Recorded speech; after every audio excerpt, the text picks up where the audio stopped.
Hey, Barry Lee with 92.5 Wink FM, excited to be at Rouss City Hall to host the second season of the City of Winchester's podcast, The Rouss Review. So you'll remember twice each month on the second and fourth Thursday, we're going to be exploring city services, programs, events, and discussing the information that you need to know. So you'll want to be tuning in. So up first is the Council BLUF, or Bottom Line Upfront Recap of our January 28th, 2020 Council meetings. During the regular meeting, City Council opened the one bid received and held a public hearing for the ordinance authorizing an operational agreement and memorandum of agreement with Shenandoah University for the capital improvement and management of Bridgeforth Field and Rotary Field in Jim Barnett Park. Council reiterated with the community that Winchester Parks and Recreation and the city will retain ownership and remain in control of the associated park land. This ordinance is for an agreement for the management and maintenance of several athletic fields. After further discussion, Council voted to adopt the ordinance approving the agreement and MOA. Council also approved a resolution to set the personal property tax relief rate for tax year 2020 at 48% as proposed by Commissioner of the Revenue Ann Burkholder. This rate is based on the 2006 rate of $3.50 per $100 assessed value for qualifying vehicles in the city. Council added a motion to the agenda and voted to direct the city manager to solicit proposals from 5 specific executive recruiting firms in order to select a firm to assist with the recruitment and hiring process for the city's next city manager. At the work session, Council discussed a resolution proposed by Winchester Public Schools requesting an additional $1.5 million in funding from the city for the construction of the Innovation Center at the former John Kerr Elementary School.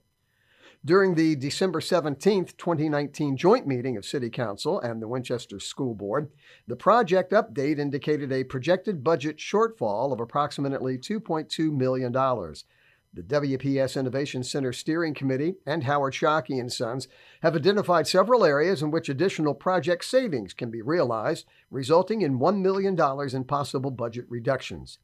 WPS has subsequently requested that Council appropriate an additional $1.5 million for the construction of the Innovation Center. Council also discussed funding options other than incurring additional debt and wanted to continue the discussion with the city manager and finance staff at a future meeting. Council forwarded the resolution to the February 11th regular meeting for official vote.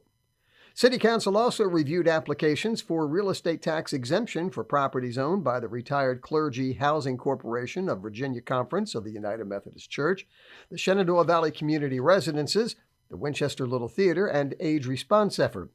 Council may consider these applications for local real estate tax exemption if the property meets appropriate state and local qualifications as a charitable organization. Council forwarded all 4 items to the February 11th, 2020 regular meeting with a motion to deny due to their desire to stay consistent with prior decisions. Winchester Parks and Recreation Director Lynn Miller presented a resolution from the Parks and Recreation Advisory Board naming the new neighborhood park on the corner of South Kent and East Cecil Streets. This site was once the site of Ruth's Tea Room and was a gathering spot for area residents and visitors. Because it was well known that all were welcome at Ruth's Tea Room without prejudice, the business was considered an integral part of Winchester's social scene. The Winchester Parks and Recreation Advisory Board sought suggestions from the community as to an appropriate name for the neighborhood park. More than 100 suggestions were received, and the board recommended the park be named Ruth Jackson Memorial Park. Council forwarded the resolution to the February 11th meeting for official vote. The city is a member of the Virginia Association of Municipal Wastewater Agencies, a group that closely follows regulatory issues associated with operating wastewater treatment plants. The state of Virginia has proposed some new regulations associated with the ongoing efforts to clean up the Chesapeake Bay that would have a major impact on wastewater treatment plants, requiring some very costly upgrades to facilities. This would be yet another unfunded mandate on localities. The association has requested that its member jurisdictions adopt the resolution, urging the state to reconsider these proposed new regulations. Council forwarded the resolution to the February 11th meeting for official vote. For more information on these topics and to view the agenda packet, visit the City of Winchester website and click Council Meeting Agendas under the Government tab. Over the course of 2019, Rouss Review's inaugural year, we produced 22 podcasts. We've covered topics from crime trends to recycling to infrastructure projects, Winchester history, and local events. It was an exciting year. And to talk about some of the things that the city accomplished in 2019, City Manager Eden Freeman is here. Welcome back to the show, Eden. Hi, Barry. Thanks. Thanks for having me. I've been looking forward to having a chance to sit down and chat with you. I've heard you mention before that most everything the city does is centered around the strategic plan. So before we get started with the state of the city discussion, maybe an overview of the city's strategic plan. Absolutely. And you are entirely correct. Everything that the city does is for the advancement of council's adopted strategic plan goals, including what departments submit as their fiscal year budget requests.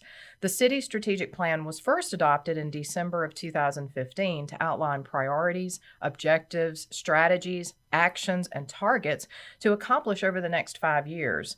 And it's also reaffirmed annually to ensure that we're on track with council's goals and priorities.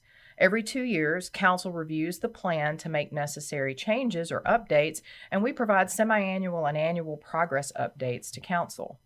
While I think everybody's probably familiar with what the city's mission statement is, I'm really proud of it because it underscores all of the work that we do for our community. And I want to make sure, again, that people know what that is. The city's mission is to provide a safe, vibrant, sustainable community while striving to constantly improve the quality of life for our citizens and economic partners. The vision of the city that complements that mission is to be a beautiful, vibrant city with a historic downtown, growing economy, and great neighborhoods with a range of housing options and easy movement. Now, as someone who is originally from Metro Atlanta, I can tell you we have easy movement in the city of Winchester. All right, so specific goals that we can review. So we've got 4 goals that are included in council's adopted strategic plan. The first one is to encourage sustainable economic growth and partnerships through business and workforce development. The second is to promote and accelerate revitalization of catalyst sites and other areas throughout the city. And catalyst sites are those properties that are typically viewed as being underutilized or underperforming, and we'd really like to see them come back into really good use and be a vibrant part of the community. Great example of that is Ward Plaza. The third is advance the quality of life for all Winchester residents by increasing cultural, recreational, and tourism opportunities, enhance and maintain infrastructure, and promote and improve public safety. And our fourth and final goal is to improve city services and advance the strategic plan goals by promoting a culture of transparency, efficiency, and innovation. That is our more inward-looking goal and is what we have really spent a lot of time working on over the last few years as we've put out greater information to the community to make sure that they stay up to date on the work that we do to improve their lives. Excellent, excellent. Well, thank you for doing that. And let's start the year in review discussion off with some of the city's major successes in 2019. Absolutely. I'll start with a local favorite, our annual informational calendar. The 2019 calendar year marked the first time we mailed the calendar to all Winchester residences. The calendar provides a wealth of information about city services, and our community has really begun to rely on the information, and they look forward to receiving it each year. Another thing that is definitely near and dear to my heart is the budget and the city's financial sustainability. I am pleased and happy to report that our AAA bond rating was reaffirmed for the 3rd time by Standards & Poor's. That is extremely important to the financial health of Winchester because that means that we have a great credit score, so to speak, if you want to think of it in personal terms. And that means that having that highest credit rating that a locality can receive gives us the ability to borrow funds to do capital projects at a cheaper price than what it would be if you were borrowing money and you didn't have a good credit score. There are only 11 cities in Virginia that have that AAA bond rating. Wow. That is something to be proud of. And speaking of capital projects, we talked about some of those on our podcast last year. Oh, yes, you did. Our Public Services Department bid out and/or began at least 12 new and much-needed infrastructure projects in 2019. Some of those projects include water treatment plant repairs, water tank replacement, north end sidewalk improvements, Phase 1 of the North Cameron Drainage Improvement Project, Hanley Library HVAC replacement, creamery building renovations, the park's maintenance building construction, ADA-related paving and concrete work, and much, much more. I mean, that is one heck of a list of projects to start all at one time. It does seem like a heck of a lot to do all at once when we already have a number of projects going on from 2018, but we have to apply for funding sources several years in advance, and when the funding finally comes through, we have a limited time frame to get those projects completed and on that specified timeline.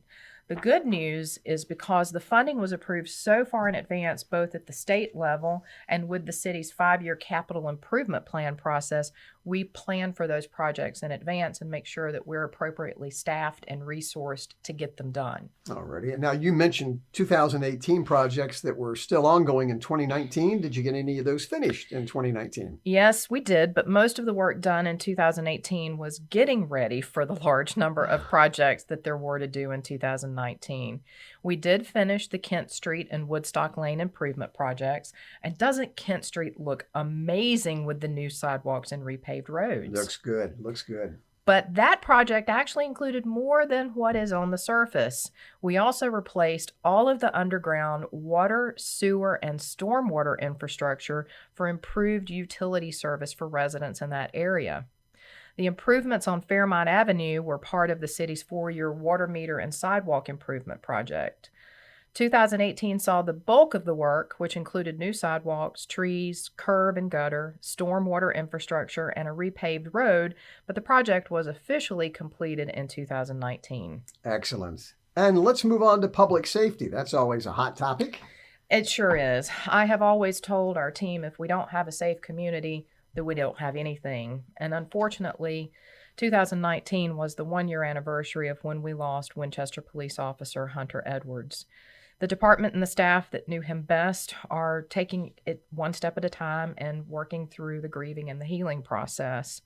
A memorial garden was installed at the Timbrook Public Safety Center in his memory, along with Sergeant Ricky Timbrook's memory and other officers that have been impacted over the years while off duty. The WPD also participated in No Shave November in honor of Hunter, and that's a big deal since officers are currently not permitted to have facial hair. But there is a possible change coming because of the success of the event and the positive impact on morale. Our public safety teams were able to continue their public outreach programs in 2019, such as the extremely popular Kids and Cops Camp, one of my favorites, Color with a Cop. I like to color. The Junior, Teen, and Adult Citizens Police Academies, Coffee with a Cop, North End Summer Kickoff, Stuff a Truck, Trunk or Treat, National Night Out, and the Timbrook Food and Toy Drive, to name a few. A couple of new programs implemented in 2019 include the One-Day Citizens Police Academy, which is an abbreviated version of the police department's 3-month Citizens Academy, and Winchester Fire and Rescue also hosted a chili cook-off to benefit a local food bank before the holidays. I'm very proud of the work our police officers, firefighters, emergency management, emergency communication, and EMS professionals do in the community that's above and beyond their regular responsibilities as public safety personnel. You know, we also did a podcast on the city's new Text to 911 program last year. Maybe a word about that. Oh, of course. And that was a much needed emergency service in today's world. I find personally that it's sometimes easier to text somebody than it may be to call them, although I'm still working on getting my mama comfortable with texting me. The city's Emergency Communications Center received a $150,000 grant in 2018 that paid for all but $89 of the cost of the Text to 911 system. The new technology was launched in 2019, and it is working great. Although the system is available to use, there are still some things that are better communicated by phone, as we are all well aware. Therefore, our dispatchers still urge residents and visitors to call when they can and text when they can't. Alrighty. Hey, what about that shiny new green fire truck? Oh, wow. That is something that I am especially proud of. In 2018, the city purchased its very first city-owned ladder truck, which is housed at Rouss Volunteer Fire Company. It finally arrived and was put in service in 2019. For folks who may not be aware, the city operates a combination fire system, and excluding the new city-owned ladder truck, all fire and emergency apparatus as well as the fire stations are actually owned by volunteer fire companies, not by the city. We're very excited to have the opportunity to purchase this equipment and further our commitment to providing excellent emergency response services to our community. And on a personal note, what 2019 accomplishments are you most proud of? My answer is always the same. I am most proud of our amazing city team and the work they do every day to serve our community. Local government isn't the most glamorous job, and we often only hear the negative. But the work that we do is vitally important and in many ways life-changing to our residents and visitors. Amen. Each year, the city puts out an annual report, which I assume will include some of these accomplishments. So will you be doing that again this year? Most definitely. We are currently working on the printed report with the goal of distributing it in March, and Mayor Smith provided his video annual report at Council's meeting earlier in January. It also included a nice little blooper reel. The video will also be posted on our social media pages, including YouTube, on our website, and our TV channel, Comcast Cable Channel 6. All righty. Well, Eden, we want to thank you and your staff, and thank you for the year update. And sadly, we're going to be saying so long to you in March. Yes, you are. And I know that most everybody knows, but about the move to South Carolina. Mm-hmm. And your last day will be when? March 16th. Wow. And so city manager for 5+ years, right? Yeah, going on 5 3/4, although a little over 5.5 years. Wow. Thanks for the incredible job you've done. You. We're going to miss you, but all the best of luck Thank to you you and your family, and safe travels to South Carolina. But we still got her till March. That's right. I'm going to be around for a little bit long, and I absolutely want to thank the community for all the support that they've given me over the years. 2019 was a very difficult year on a personal level, and without the support of this amazing team and the community here, I would not have made it through. Oh, and you know, who could ever forget our video where you helped us once and for all celebrate the city's big anniversary, 275th bicentennial. Now, Barry, we've practiced this before. I know, I'm so sorry. I also want to thank people for helping us celebrate Winchester's bicentennial quingenary this year. Show off. Throughout the year, so many organizations offered events, partnered with the city's planning committee, and brought attention to Winchester's rich and fascinating history. Area residents also came out to support those events and take part in the fun. The planning committee, organized by the Winchester-Frederick County Historical Society, did an absolutely amazing job, and I'd say the celebration was a huge, huge success. Excellent. Hey, thanks so much for being our guest today, and again, all the best in the future. Thank you, Barry. It's been my pleasure. And it's time for the Now You Know segment. That's where we talk about interesting City of Winchester facts that you may not be aware of, or important information that you need to know. So continuing with the end-of-year theme, here's some interesting stats concerning the city's public safety services provided during 2019. The Winchester Emergency Communications Center handled 20,370 911 calls, with 74% of those calls made with wireless devices. The 911 calls were answered by a dispatcher in less than 4 seconds on average. The new text to 911 system was launched in the fall of 2019, and 3 emergency texts were received. The Winchester Police Department handled 499 thefts, 70 grand thefts, 22 motor vehicle thefts, 6 robberies, 6 rapes, and 78 breaking and entering incidents in 2019. All these totals are lower than 2018 totals, except theft. Theft crimes increased by 27 incidents. The Winchester Police Department also made 2,282 arrests, 150 DUI arrests, and issued 3,331 traffic violations and 3,980 warning citations.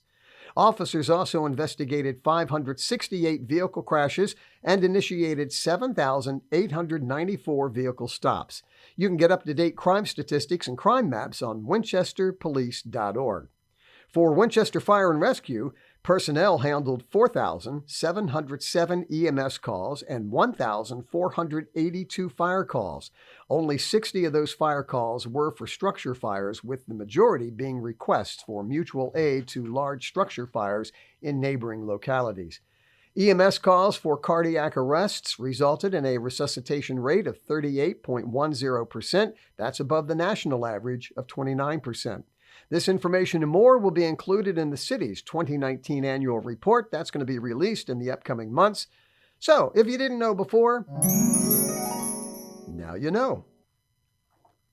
And before we go, some upcoming events and activities that are offered by the City of Winchester and partners.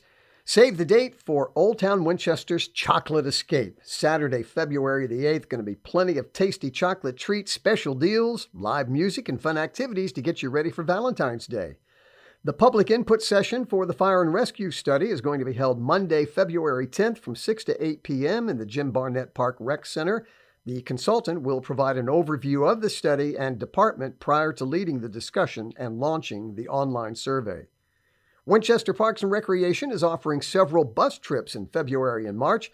Register now for the snow tubing trip to Bryce Resort, February 22nd, the Philadelphia Flower Show trip on March 7th, or the Top Golf trip on March 22nd. Call 540-662-4946, or you can register online at winchesterva.gov/parks. In March, the Winchester Police Department will launch Defrost, a new true crime podcast that will detail a cold case in hopes of bringing closure and finding new leads. We'll be bringing you more details as the launch date is set. And last but not least, save the date for the Rouss City Hall Reveal event on February 26th. The city is going to be celebrating the recent completion of City Hall's renovation and Charles Broadway Rouss's birthday with refreshments and guided tours of the beautiful historic building.